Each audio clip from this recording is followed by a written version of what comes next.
Amen? Tignan niyo po si Esau po, masunuring anak. Ang sabi ni Isaac kay Esau, Esau, mga suka, ipagluto mo ako ng paborito kong ulam. At pagkatapos kong kumain, igagawad ko sa iyo ang basbas.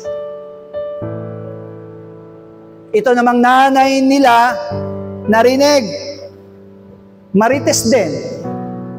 Minarites kay Jacob. O Jacob, mamamatay na yung tatay mo.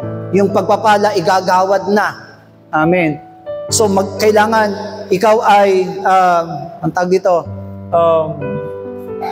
magpanggap bilang Esau. Sabi niya, tatay, hindi ako pwede magpanggap na Esau kasi si Esau, mabalahibo. Ako makinis. No? Ako na ang bahala. Sabi ng nanay, ako na ang bahala sa'yo.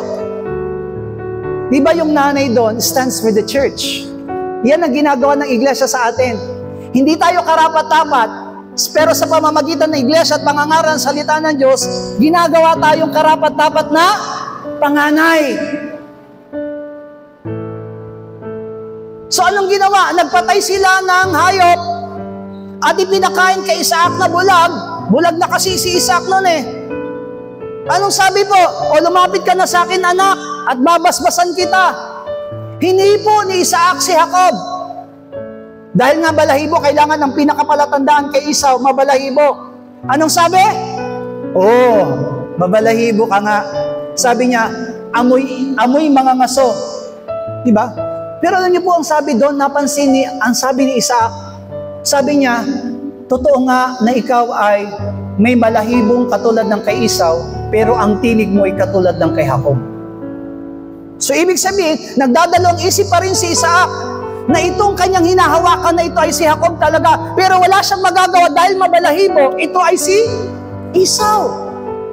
So anong ginawa ni Isaac? Pinagpala. Lahat ng pagpapala, ikaw ay magiging Panginoon ng lahat, ikaw ay susundin ng lahat, lahat ng pagpapala igagawad sa iyo at magiging pagpapala ka para sa iba.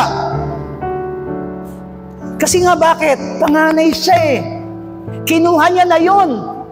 Tandaan niyo po yung unang nangyari. Pinagbili ni Esau yung pagkapanganay sa kanya, kaya pinanghawakan niya yon. Kailangan may ebidensya siya. Kailangan may resibo siya. At alam niyo po yung mga tatay noon, kapag pinagpala na, hindi na po pwedeng ulitin. Eto na, dumating na si Esau. May daladalang ulam. Tatay, amen. Eto na yung paborito mong ulam. Sabi niya na, paano kitang pagpapalain? Pinagpala ko na yung kanina. Kala ko kasi ikaw yun. Eto yung sinabi niya sa binasa natin sa verse 38. Wala ka na ba dyan? Ama ko, wala ka na bang basbas dyan? Alam niyo po ba yung basbas na ibinigay? Sino po dito nakakaalam ko ano yung basbas na ibinigay kay Esau? May 100 pesos. Ala. Ano po yung basbas na ibinigay kay Esau? Ha? Sumpa? Sumpa? Sobra ka naman. Pagpapala, natatay pa rin yun, isusumpa mo yung anak mo. Ano yung pagpapala? Basbas na ibinigay kay Esau. 1,000 na. Ala, napapaghalata tayong dun sa Bible reading natin, hindi tayo lumalakad. Genesis chapter 1 pa lang tayo. Ang naging basbas ng Panginoon sa kanya, ikaw ay magiging alipin ng iyong kapatid. Kaya masakit para sa kanya. Kasi di ba dapat aalipinin niya si Jacob? Hindi siya magiging alipin ni Jacob. Pero yun ang naging basbas. Kaya sabi diyan, at humiyaw si Esau at umiyak. Pero wala na siyang magagawa. Bakit? He did not consider his rights. Kaya kapag ang isang mananampalataya katulad ni Esau, hindi pinapahalagahan ko anong ibinigay sa iyo ng Panginoon, iiyak ka rin. At sasabihin mo sa Panginoon, wala ka namang ibibigay sa akin.